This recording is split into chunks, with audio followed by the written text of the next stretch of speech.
Good morning, everybody. Your online audience, your distinguished speaker. It's a great pleasure for me to welcome you all to our today's SADF Conversation on HIV/AIDS vulnerability among street children in urban Bangladesh, a reality of old Dhaka.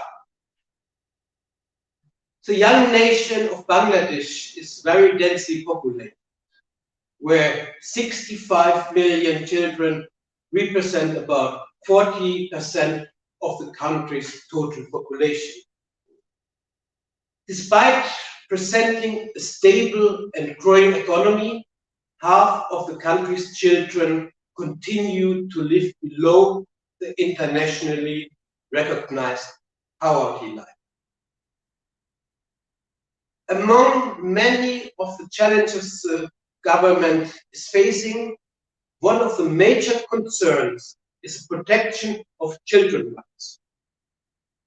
Certain traditional and social customs, as well as inequalities regarding gender, economic status, and ethnicity, constitute some of the hurdles to overcome.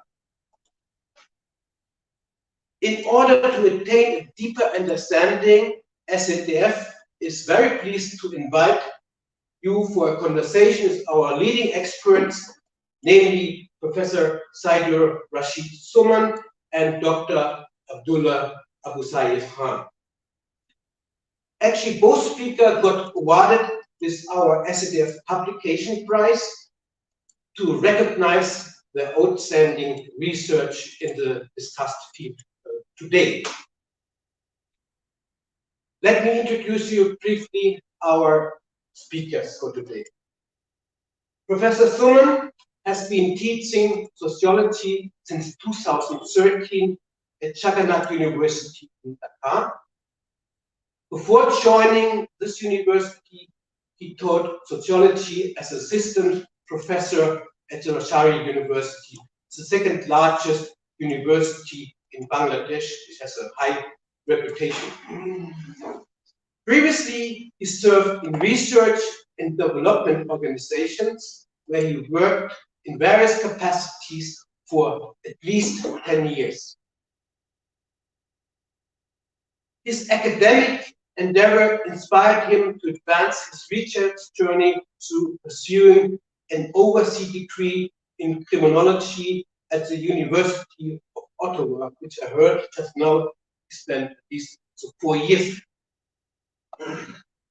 The second degree has provided him insights on critical understanding of various sociology as well as criminology concerns in both Canadian and global context.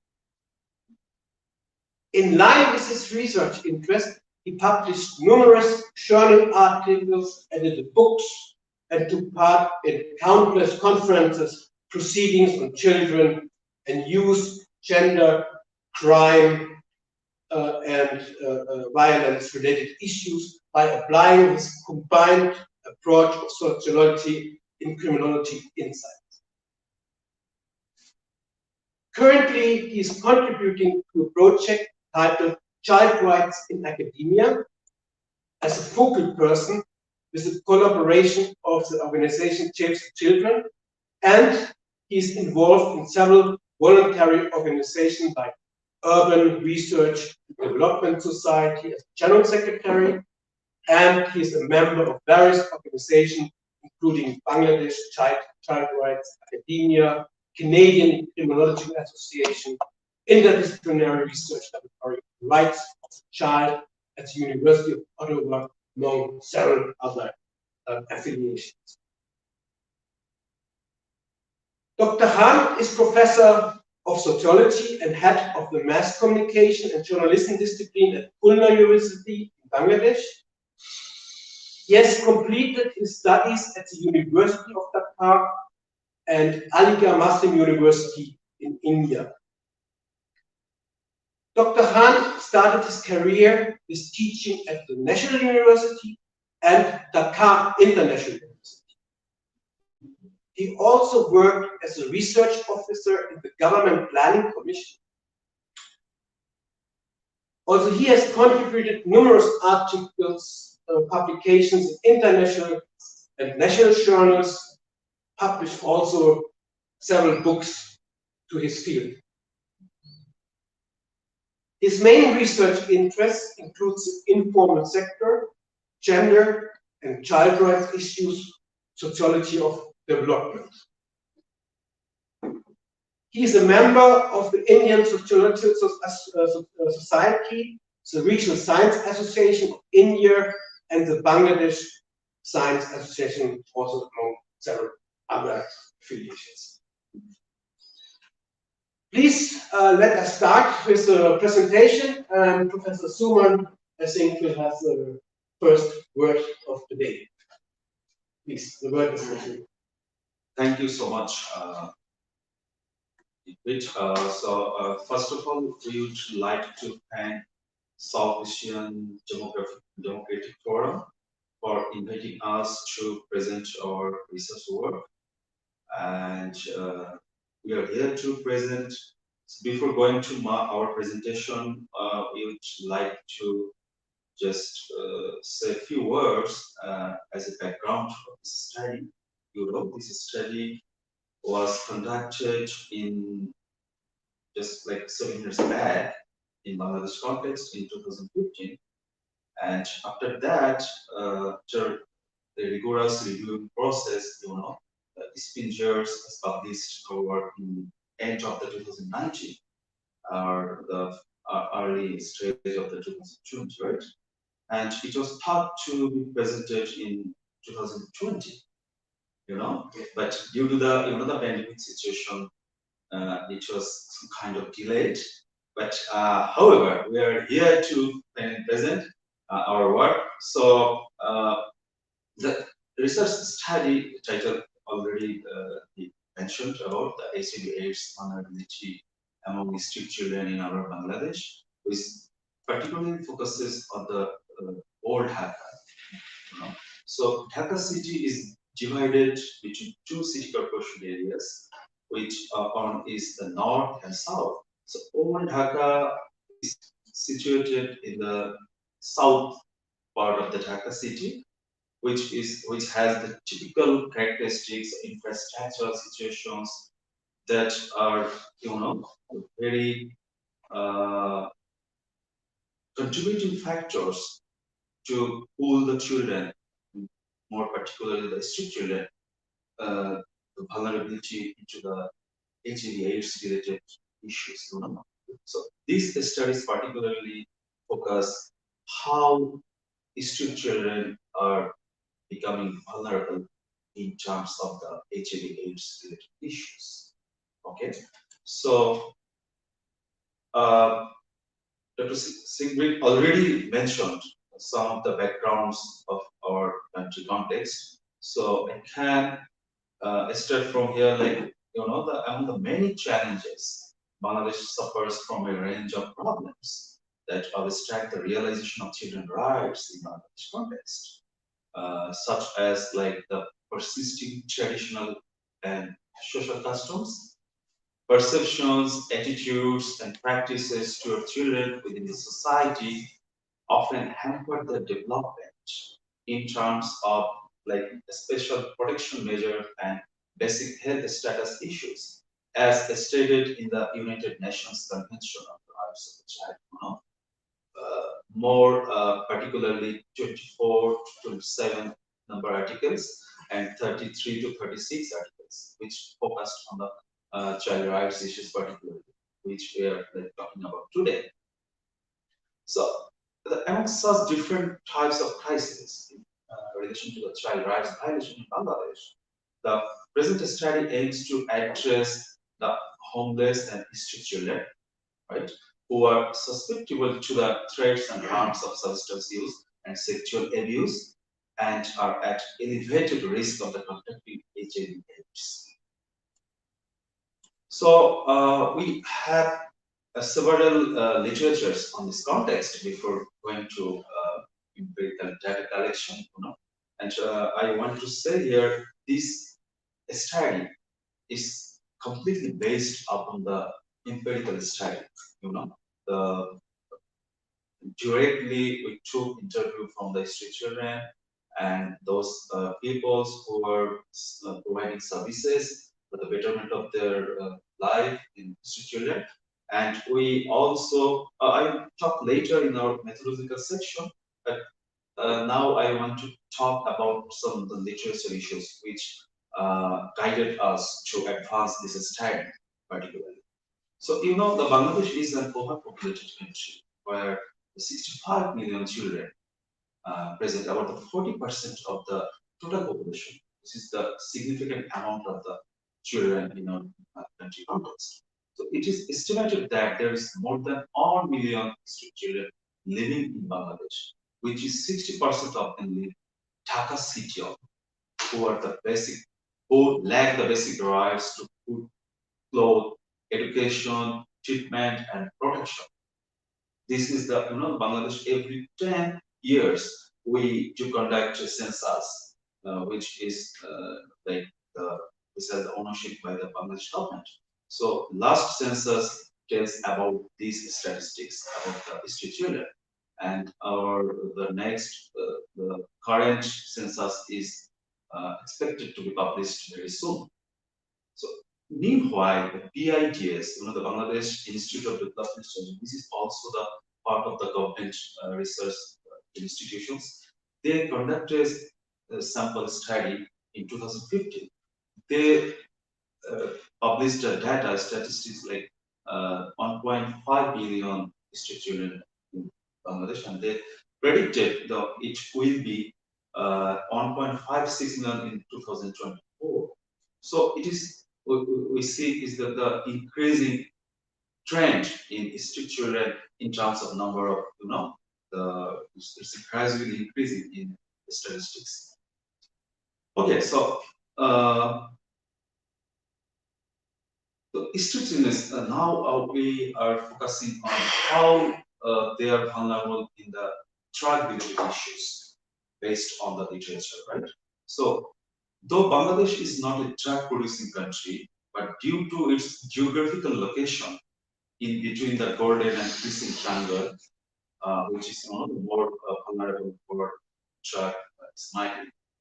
So between Golden and passing of the Crescent West through at here, the problem of drug abuse has got endemic form in the Bangladesh. So near about 25 lakh people are drug addicted, and among them about 22,000 are addicted in Dhaka city. So of whom the 80% of children is significant statistics showing that how children are vulnerable in terms of drug-related issues in Bangladesh.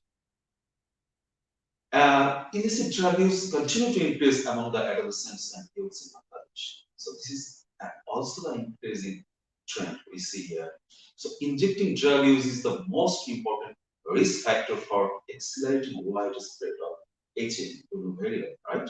And these rates come from the increasing high rate of unprotected sexual activity as well, and intravenous drug use or sexual relations with intravenous drug users among the general population. These are the particularly high risk behavior for contracting the HIV/AIDS epidemic. You know?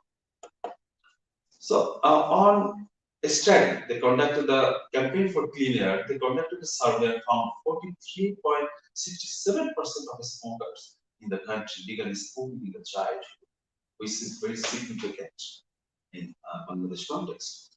Children usually start smoking as fun and then become addicted to drugs. They also found that children involved in drug peddling as well as drug use. Drug dealers use children to sell and traffic drugs. Sometimes children become involved in it unknowingly, but often they do it for money, monetary benefits. So the vulnerability of the HIV/AIDS, in relation to the street children, in recent years, two concomitant and related epidemics have swept many Asian countries. The spread of HIV and the rapid increase in injecting drug use. As with other Asian countries, Bangladesh is under serious threat of HIV/AIDS epidemic because of biomedical, social, and behavioral factors. Although the rate of HIV infection is low in this country, Bangladesh is highly vulnerable to the rapid spread of various virus because of the prevalence of high-risk behavior patterns, especially among the young group in Bangladesh.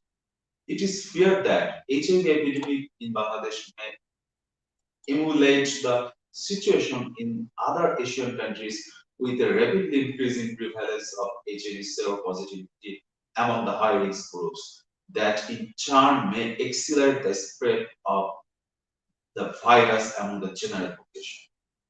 Although the rate of HIV infection is low in this country, Bangladesh is highly vulnerable to rapid spread.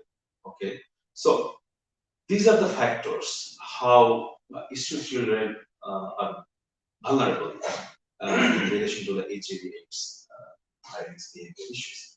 So the factors are like the community, individual, and family level.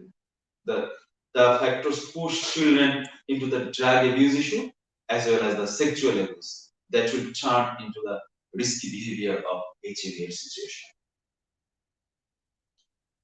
Okay, so we found like the research gap from the literature review here.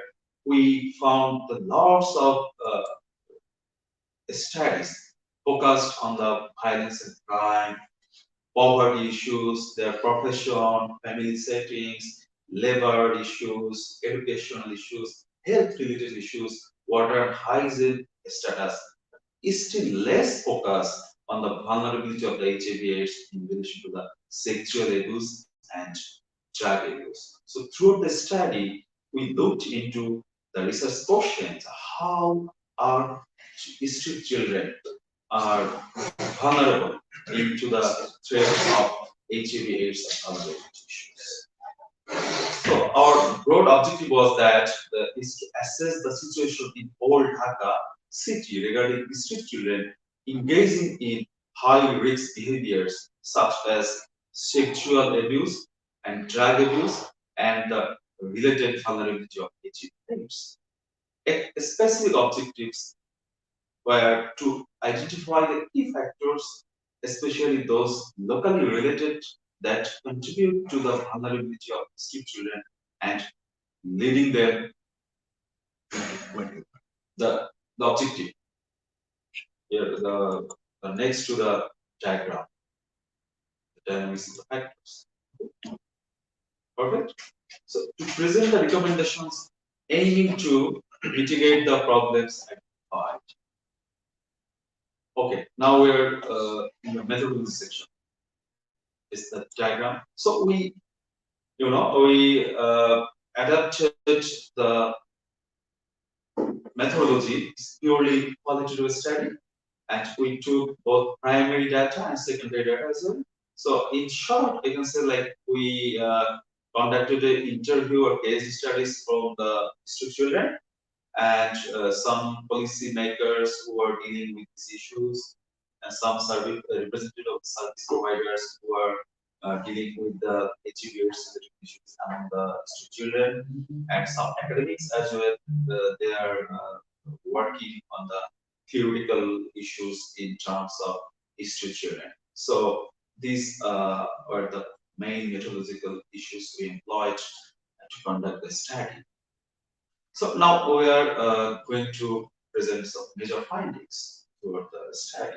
So first of all, we would like to say something about the how the location is related for the vulnerability of the street children, particularly in the old Dhaka scenario. So I want to narrate some observation on when we started our study. So some scholars view old Dhaka as an aesthetic beauty. Many of them consider it a vulnerable place for various reasons nowadays. For this study, we came to this place to get a first-hand impression.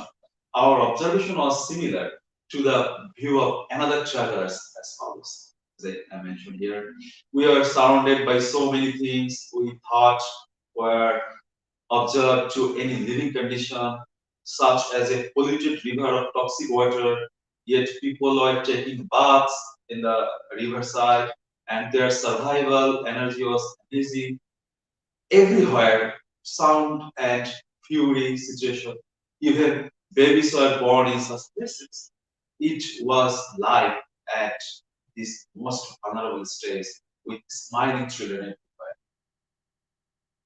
Another significant vulnerability associated with this location, particularly Old Dhaka, is that the Shodorghat launch terminal is called, you can say, like the entry point of the launch communication launch vehicles, right? Like other railway station and bus station. So this is the located in the Old Dhaka area. Like other, on the other hand, there are a huge number of mobile populations staying over there, and you can say that the transport related workers or laborers available in this place, they are considered high risk population for the spread of HIV, global context as well, not only the Bangladesh situation. So street children often contact these people and they try to earn living with that risky behavior, risky populations. So a considerable number of street children are also involved in petty crime in the old Dhaka. The underworld gangs, which is called in our local terms in the local mastans, who have the muscle power, to regulate uh, the local political activities or something, they control. They use these street children in drug peddling, selling sex, snatching, toll collection, and other crimes, which led them towards the vulnerable situations throughout their lives.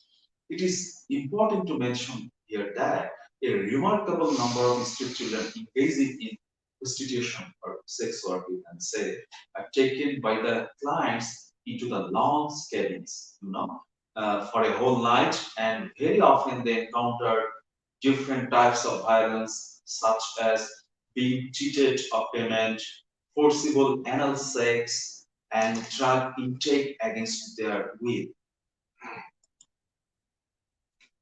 So the child sex work, sexual abuse, and the risk of HIV/AIDS. Okay, so many girls are forced into the commercial sex work among the street children, and must endure enormous mental and physical abuse. Poverty, illiteracy, child marriage, cultural practices, illegal migration, and above all, low female status in our society.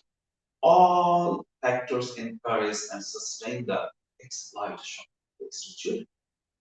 The forced sexual exploitation is maintained through the coercion, physical abuse, emotional blackmail, economic deprivation, social isolation, and even the death threats as well. Homeless children living on the streets are particularly vulnerable to sexual exploitation of the commercial type. Its customers, including police, the law enforcement, the representatives of law enforcement, they are also involved to abuse them. And child and the customers, okay. So there is a gap we found in our study. In the public health assessment of the focus group, going to dare the blood screening test available, which is the most significant for public health concern to detect how they are vulnerable in the HIV/AIDS contamination. But this is completely absent in those areas and very low, which the street children are less capable. This is the significant factors we found in our study. The street children are less capable of negotiating with clients for safer sex, rather than the elderly sex workers, So they are less capable, and they are frequent victims of most forms of violence and high risk behavior. Okay, and so here we also found how a street children become a sex worker in that vulnerable situations surrounding the old Dhaka. So of the various reasons leading to commercial sex work, poverty is the greater factor in our old Dhaka context. So other factors are violence at home by close relatives, often stepmothers or stepfathers that pull them into the sex work profession. Sexual abuse, previous experience, exploitation or rape experience previously, a history of abuse in early childhood, exploitation as a domestic servants. You know, the domestic servants profession is very popular in our Bangladesh context. And forced or kidnapping experience, false love affairs, and influenced by another sex offenders. These are the significant factors which compel street children to engage in sexual, the commercial sex work. Neighbors or peers are also heavily influencing factors to, if they are they go into the sex work professions as well. So here we got the sociological analysis. If you focus on that in terms of this kind of socioeconomic factors, they belong to the low socioeconomic background. All of the street children and sexual exploitation, they had the past experience during puberty. This is significant factors we explored our study within the family or at the workplace are all significant factors leading to commercial sex work. Those street children who have past sexual exploitation history and the rape history, they are prone to involve in the commercial sex work. And there is a close relationship between psychosexual development in puberty stage, reproductive health, and sexual activities, including unprotected sex. Here we can mention one of the cases. The girl told us that as we already lost our innocence in our very early childhood, so we have no restriction to become a sex worker that they told us, right? So these are the scenario in the old Dhaka among the children. Some different studies showed that most of the street-based child sex workers became prostitutes after being exploited within their families. So our findings is also in line with those findings of other studies. So high risk behavior with clients, how street children, how female child sex workers among the street children, they deal with their clients. This is also another area of concern which turn them into the high risk behavior in terms of HIV. So not only do female commercial sex workers constitute a high risk group, so as their clients, due to close proximity to entry-exit points, as I mentioned earlier, Saidur is a typical situation where the outsiders come into the city from other districts in the Bangladesh. So this is the Saidur launch terminal is the hub where the entry-exit point, and there are a lot of migrant laborers, staying there, transport workers, uninformed personnel. Street-based child sex workers are more likely to engage in high-risk behaviors with that kind of clients. These individuals spend extensive periods away from their families, as I talked about, like the migrant laborers, those who are coming from the other districts in the Bangladesh into the Dhaka city. A factor that contributed to them getting involved in new and different types of sexual relationships. And they found like the street children are more cheaper, more sophisticated, and to engage in the commercial sex work. And child sex workers, both migrant laborers and migrant clients, they have a chain to continue this kind of activities. Most children seek treatment from traditional healers instead of the medical personnel, expert doctors or physicians. They don't seek any kind of treatment or any kind of advice, prescriptions from there. Rather, they feel comfortable to seek treatment from the traditional healers. Those are not registered. So the pharmacies, they are not supposed to provide prescriptions, but street children, they are very fair. They are comfortable to take the the prescriptions from the pharmacist. which is non-doctor, right? Especially as a regards treatment of sexually transmitted disease. Now, I want to focus upon the drug-related issues, how drug abuse are involved for street children into the HIV/AIDS risk. Okay, the substance use was common among the street children, as we found in our study, regardless of gender. Both girl child and boy child, they are all involved in the drug abuse issues. And street children usually start using drugs during early age. From our study, they become addicted to drugs at this stage as they lack knowledge about its negative consequences. So there's that. They have knowledge about what are the consequences, what are the negative impacts.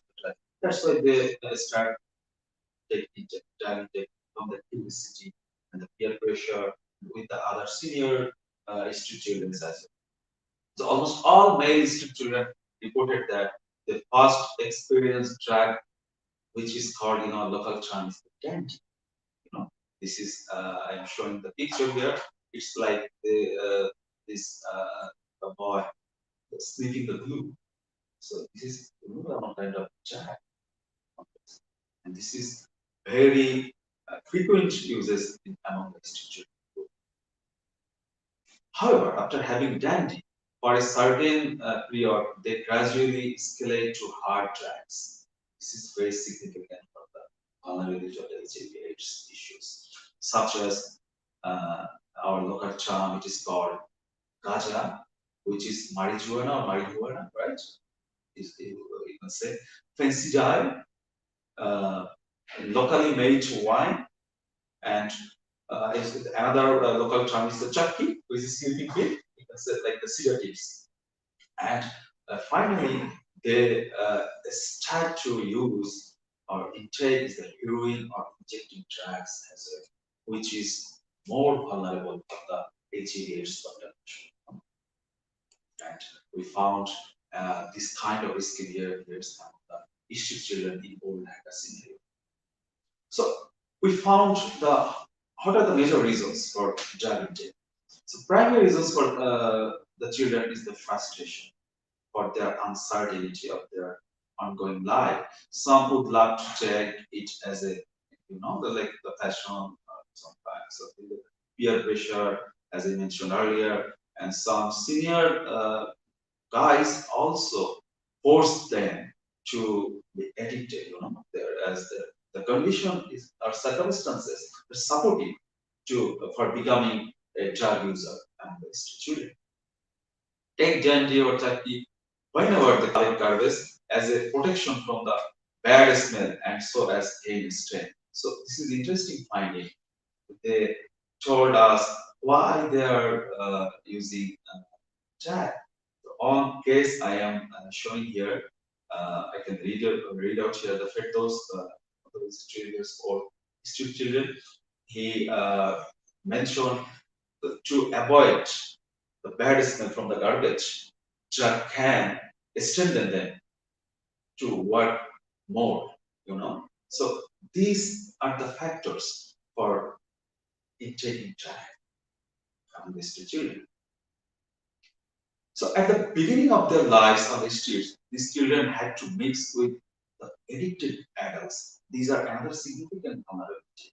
So, the some street children, they don't have any idea about how to take track, but they are mixing with some, the adult groups. I'm showing this picture here.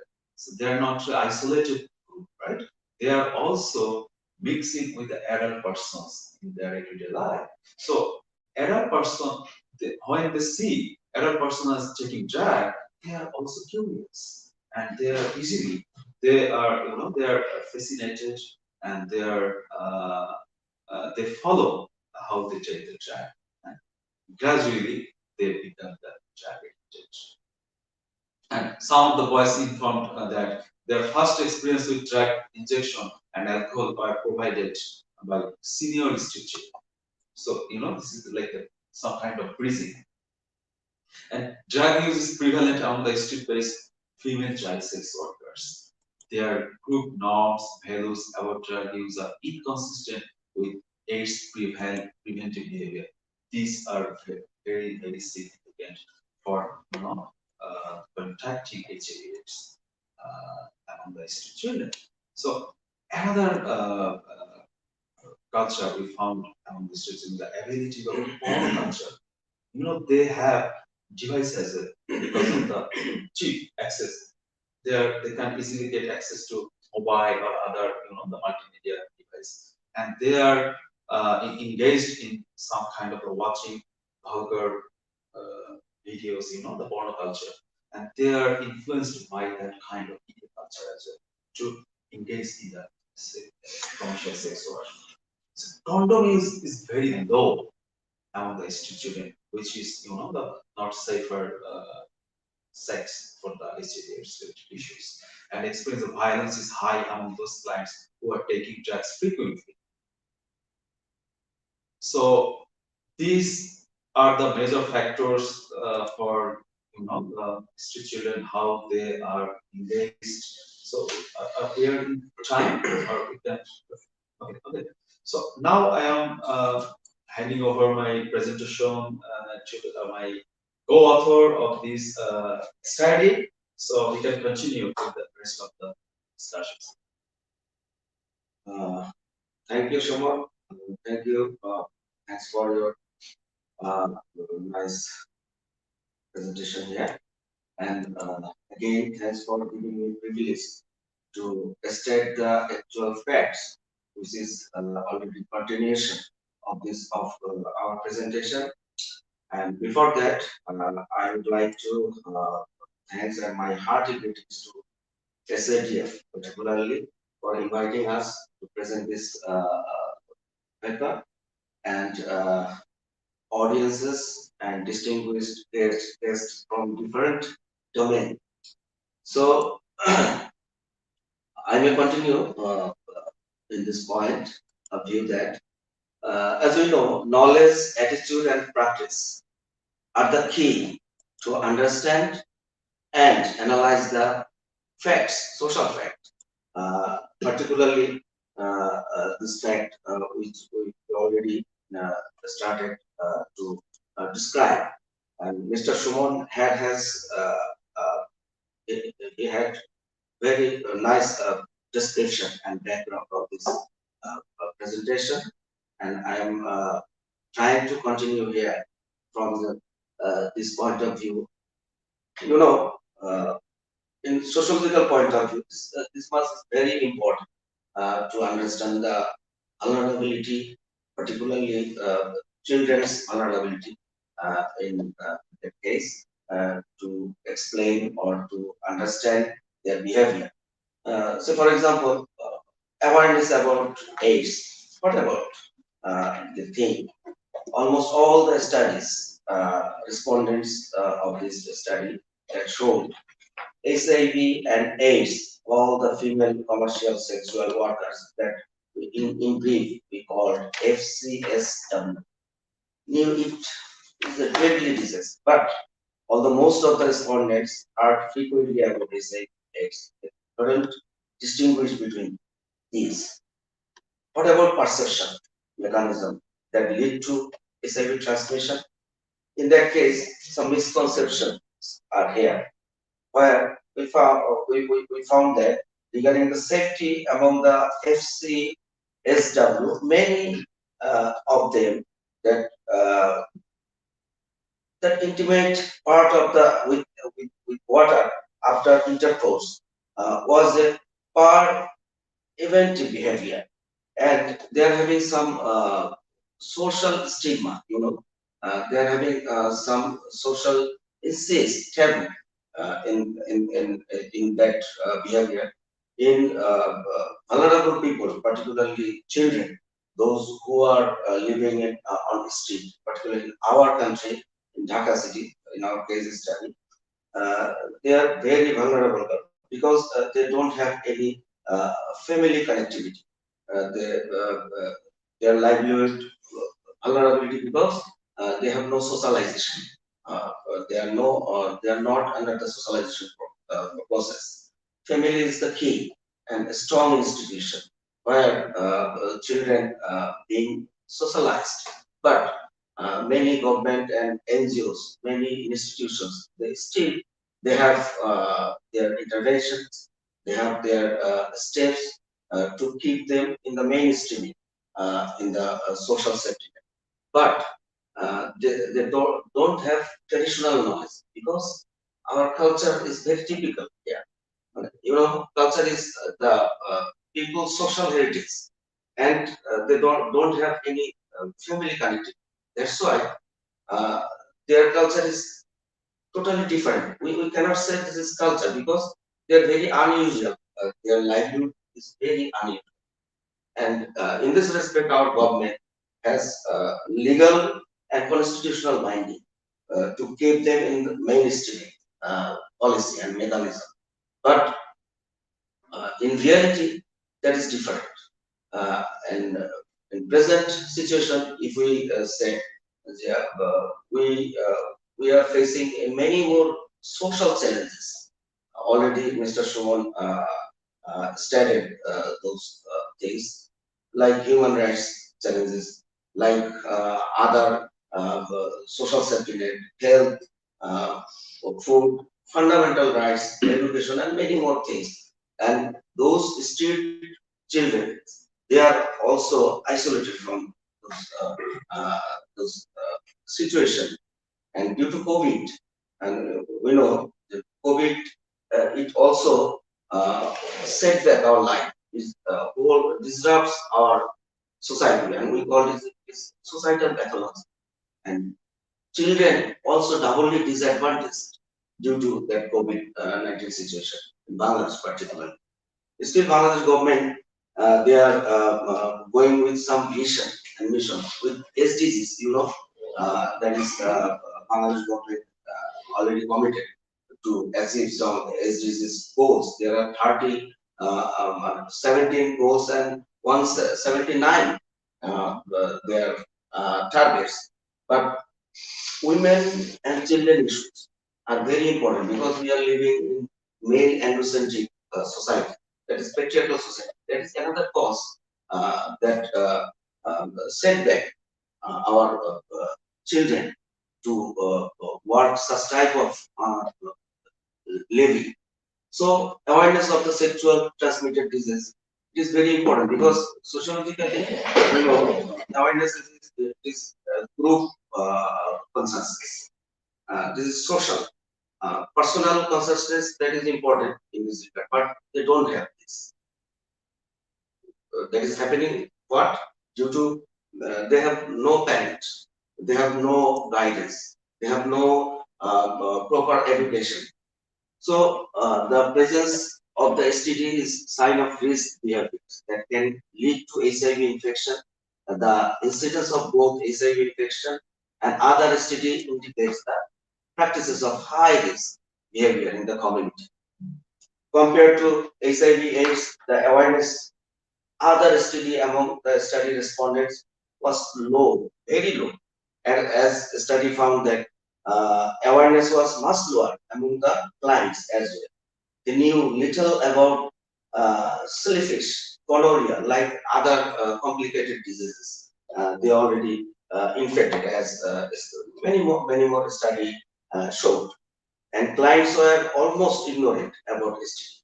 But these are prevalent among the children, among the girl children, and they have engaged prostitution, but they don't have such safety measure. That is very unfortunate for our societal concern. So, if we look on the source of information, I mean the HIV/AIDS and STD, the respondent showed that HIV and AIDS, STD from their friends, posters, televisions, health, and many medias also concerned in this, and they are also campaigning for this awareness. But culture is different. They don't know how to improve, how to get this information, how to be more healthy, how to get this prevention. They are also likely to receive information STD from different types of advertisement, but they don't have such education, knowledge. Knowledge practices are very important because it is linked to norms. Normative behavior is very important in our societal concern. That is group shared behavior, but they don't have such group shared behavior that case. Incidence of STDs also important. Respondents also had suffered from these symptoms in the previous years, as a study showed. And familiarity with that case prevention campaign program sponsored by government and NGOs. Although government have many more target and measures, but due to our complicated social structure, due to poverty, due to our they are lagging behind the mainstream. That's why all reported showed that the government programs ever reached them. But still, government is trying because constitutional provision, constitutional legal bindings also very important for attaining the goals, SDGs goals. So, culture of safety. FCSW reported that use of condoms as widely known, as Mr. Sumon already stated that almost all the FCSW reported using condoms for vaginal intercourse. None started using them for anal intercourse. This is the real field scenario and situation. Can I continue? Yeah, A few more minutes? yeah, Just go ahead. Just focus on the slides. Okay.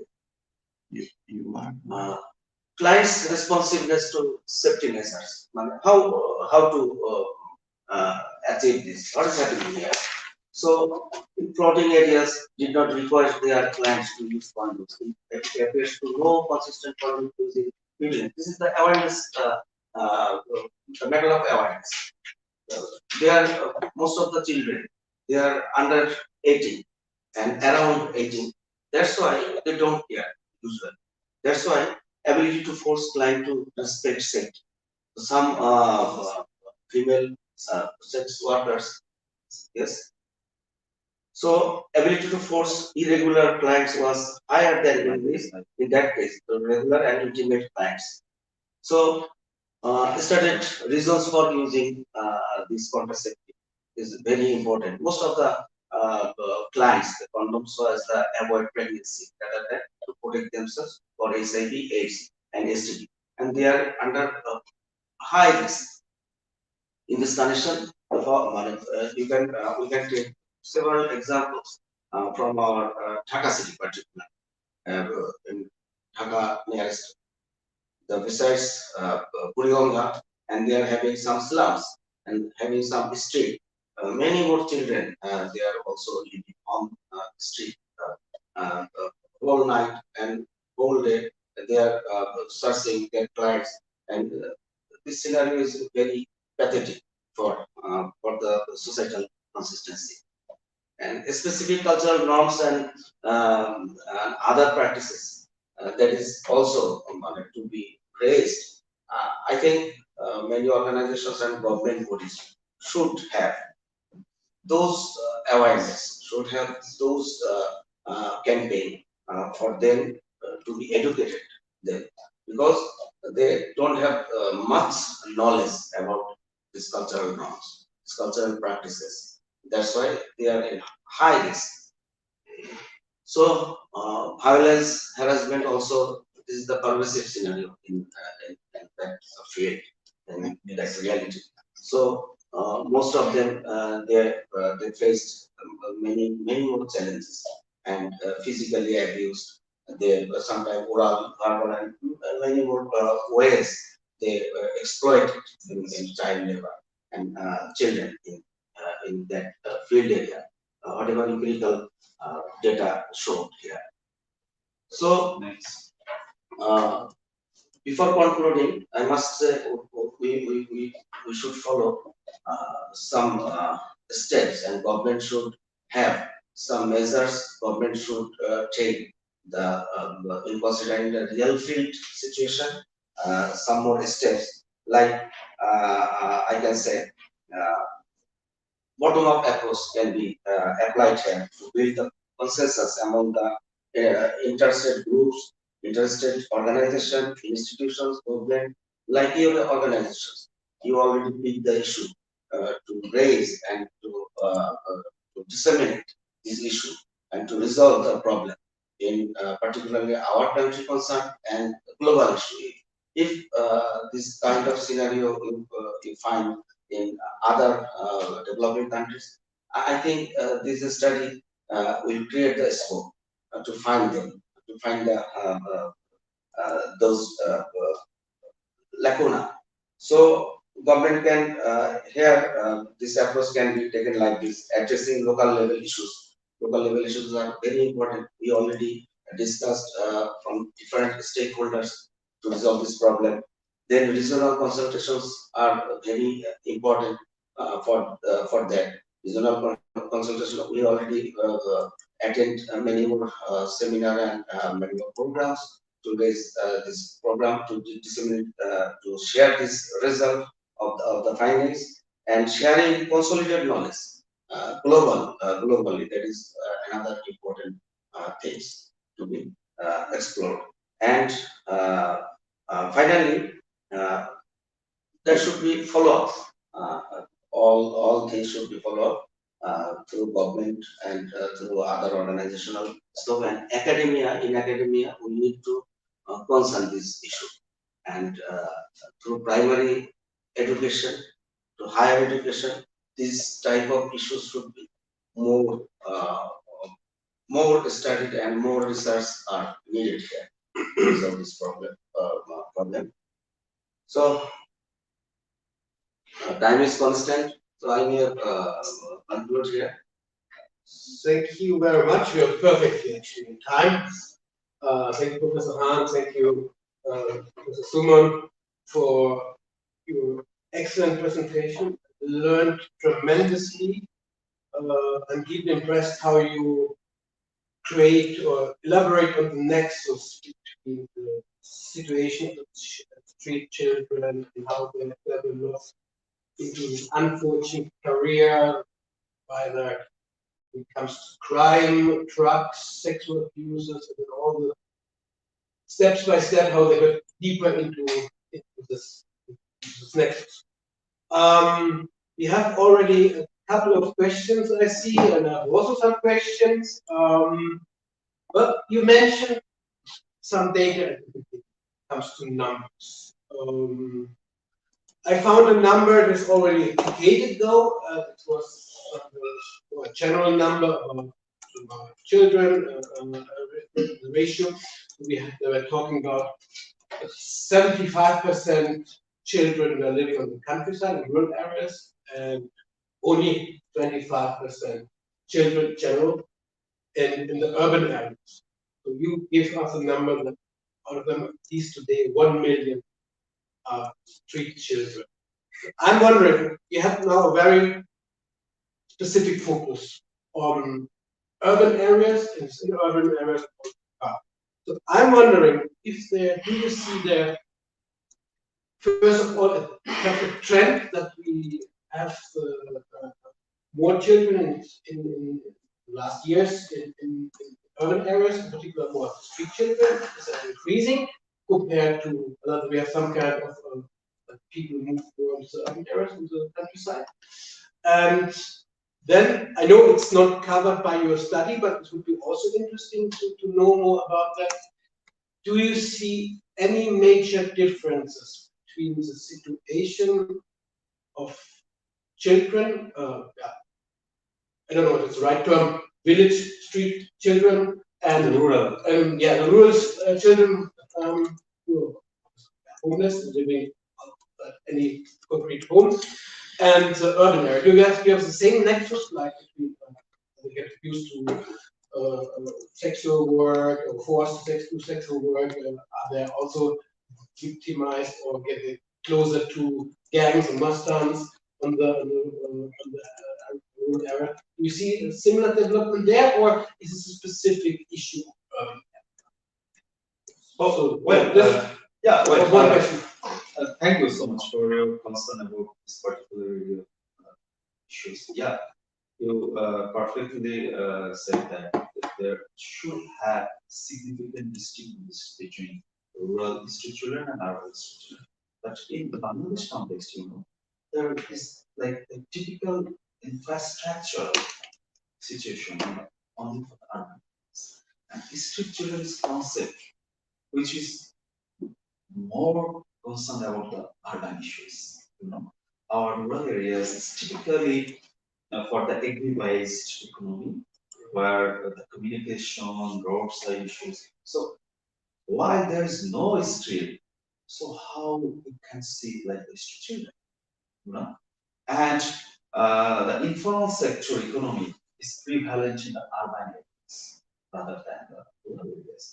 So that's why we intended to focus on the urban children issues, and we did not find any significant study which focused upon like the rural children because it is completely absent issue context, I can say. Okay. In addition, we can take example from nearby Kunna, in where I'm living. They are having a slum-like hotel area, Banishanta. This is the suburb position, but they are having some floating children in that area. That is called suburb. Informal and formal areas in the mid-20%. So already Mr. Sumon started. We don't find significant study in informal sector, rural area-based street children. But most of them, they're coming to art and suburb, and they're begging, they're searching their job and engaging some more work and being exploited. That is a very important phenomenon. That's why we focus initially, but it can make scope of further study. Whatever Yes, here I can add on issue because homelessness is the particular sign of street. Right? Another big issue is involved here, like in terms of the work availability. So for the street children, they find easily some kind of work which is available in the urban areas. So this is another significant factor where, as you mentioned, like as you asked for why urban street children is higher than the rural street children. So you can consider like the rural street children, rather you can say the homeless children in the rural areas. Particularly street-based children, they are living in the urban areas. This is the scenario. Since we have already a comparative perspective, perhaps we can continue this a little bit on a more broader level. I just received a question from our office manager, Albino, and he's wondering how far the described phenomenon is this. Do you see it's a specific Bangladesh issue, or do you see some kind of nexus problem challenge for street children also in other Asian countries? You mentioned already the drug routes from the Golden Triangle, Myanmar. You studied both, I think, in India. You have the global context view from Canadian studies. So, what do you think is specific Bangladesh, and what is more a general global phenomenon in this context we discussed today? Well, you rightly pointed out. Yeah, is there any difference between the South Asian context or within Bangladesh context and the global context, right? So, all the South Asian countries, all typical issues are almost similar, like India. We are the bordering countries between India and Bangladesh. So, street children nature is almost similar as we found the different studies. For Bangladeshi local community context, we can say from our study and other studies similar to us It's the cultural issues is different and the structure in terms of high risk behavior. For example, we found a interesting findings on girl child mentioned us. They are not interested to use condoms for safer sex because why the clients are ready to use condoms, but female child sex workers they are not interested to use condoms because they told us after taking more than 2 or 3 clients at a time, they feel severe vaginal pain if they use the condom. So this is the cultural context. So these are the particularly we focused throughout our study. This kind of some special culture we already mentioned. This is the unique scenario for the Bangladeshi history children. Like they have knowledge. Sometimes they have knowledge. Their attitude is also positive, but when they go for practice, they can't utilize their knowledge. They can't utilize their information properly. So as we mentioned these issues, the cultural barriers, which are particularly in old Dhaka scenery. So this is the basic difference between other South Asian countries, other Asian countries as well, the global context in terms of HIV/AIDS vulnerability issues, as we found in our study. In this regard, they behave like ethnocentric, ethnocentrism, like what I have done, what I think, what I use, that is right. Because they don't properly guided through other skilled person or any social organizations in that case, because they are living on a street. This is another scenario uh, in South Asia, and particularly South Asian countries, SAARC countries, Nepal, Bangladesh, Sri Lanka, even Bhutan, other countries, our cultural settings are almost similar. That's why you may find this is happening. These facts will be prevalent in the same way. And there have been many more scope for further research study in this. Interesting. Since you're meeting and discussing this issue in Brussels in the heart of Europe, which brings us automatically to this question about, from your experience in the field work, what do you see, what do you think the European Union or European institutions can do to improve the situation, to create some kind of more child-friendly environment in urban areas now, and how the European Union can perhaps work with the Bangladesh government together. So do you see some avenues of cooperation? Yeah, this would be, I think, an interesting question which our European audience would like to get some more insights from. Well, you raised a very interesting and for the current situation, we should think about these issues, like joint collaboration, some kind of policy making issues we can raise this over time. Basically, after the post-COVID situation. For example, during the last 2 years, our government and it is the same scenario throughout the world. The COVID situation suggested us for maintaining the home quarantine, right? For physical distance, isolation to combat against this pandemic, right? Just think about that. It's two children, those children who have no home. So how they advocate them? You should keep the home quarantine situation because they are with that, so we have no home. So how come we can home quarantine situation? So European Union, I more particularly focus upon this issue. European Union and your country as a take this issue seriously to expand your funding issues for like the research works to know about their situation. You can for digging deeper way how they are vulnerable. We focused upon only the HIV/AIDS related issues, but they have another issues which also are the more vulnerable, right? Their lifestyles, the economic status, blah blah blah. So definitely, with the close collaboration with our Bangladesh government, European Union can contribute any kind of research activities.